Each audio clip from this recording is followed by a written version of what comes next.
The last 30 years there's been a boom in board sports. Skateboarding made a comeback, snowboarding broke onto the scene, surfing captured a whole new generation, and now stand-up paddling, or SUP, is creating waves.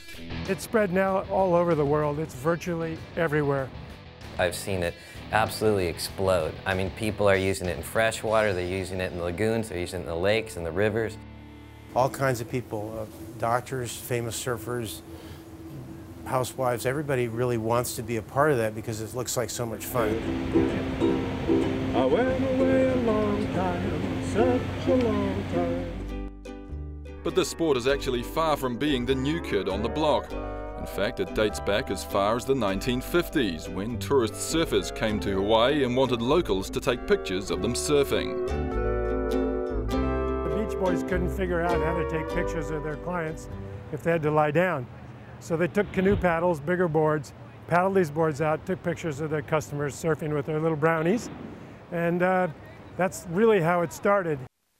After 50 years in the doldrums, the sport has recently taken off, and the fan demographic is a little different. I've got a big customer base of women that have no intention of going in the ocean. They're going to use it strictly for exercise, for workout, and people are developing specific workout programs just for stand-up paddle boards. My customer base, as far as men, would definitely be 30 to even 50 and beyond. I've sold a board to a 70-year-old man before.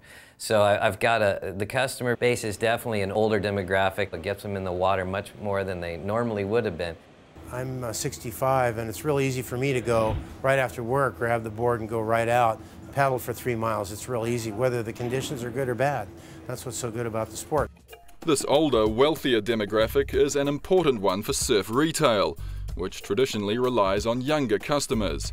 And with a 3 to 4 metre SUP board costing up to $1,600, not including paddles, pads and fins, it helps to have richer customers.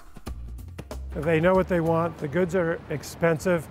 They're a sophisticated customer. It's really a good thing for a hardcore retailer who's into this and wants to service this. You're not dealing with a younger guy that wants a really good deal on a board. You're dealing with somebody that's most often, a business person that has some money in the bank, and they look at this as something that they're going to be able to use, not just surfing, but in so many different other venues. Other venues like rivers, lakes and streams, meaning a whole new and much larger market has opened up for freshwater paddling. The sport going inland for us has meant a growth or an explosion in the marketplace. It means now we're selling surfboards in Canada, we're selling surfboards in Montana. These are places where where the surf industry or this ocean-oriented business wouldn't normally go. C4 Waterman was one of the first companies to focus their product development solely on SUP. The Hawaiian business began in 2006 and their sales have doubled each year since then. Next on the agenda is to capitalize on what has become the SUP lifestyle. That's where this sport and this industry and the market is growing, in just accessorizing and coming up with new ways to just enjoy getting on the water with your family, more people, more friends. And if you thought this was an easy sport, you'd be wrong. One of the hottest trends in SUP is racing.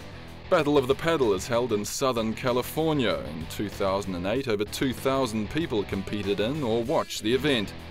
Last year, that figure had more than doubled, with over 5,000 people on the beach or in the water. Everybody was in shock in the first one a little bit because there was so much interest, and then the second one was that much bigger, double, and it was everybody was kind of in awe. Racing, I believe, is going to be a big part of stand-up paddling because it has aspects that could probably go into the Olympic arena. In fact, for many, it's the physically demanding aspect they find most attractive. This is an alternative to high-priced gyms and sweaty locker rooms, so it's, you spend $1,000 on a board and it lasts you for a couple years, and if you use it every day, it pencils out to a pretty affordable sport. And a good workout. All that remains is for those on the business side to keep working on growing their profits. There's a lot of issues in there. It takes up a lot of space in the shop. They're expensive to ship and move around, so there's still kind of just getting on their feet and learning how to kind of make this work now as a viable business and make some money from it. With this demographic now, we have a nice high-end consumer there, and they're interested in the sport and curious, and now the question is, how can we have the awareness, the demand, the supply, and the new customer intersect somehow? And that's really the business challenge for us. A challenge those in the business appear ready to face.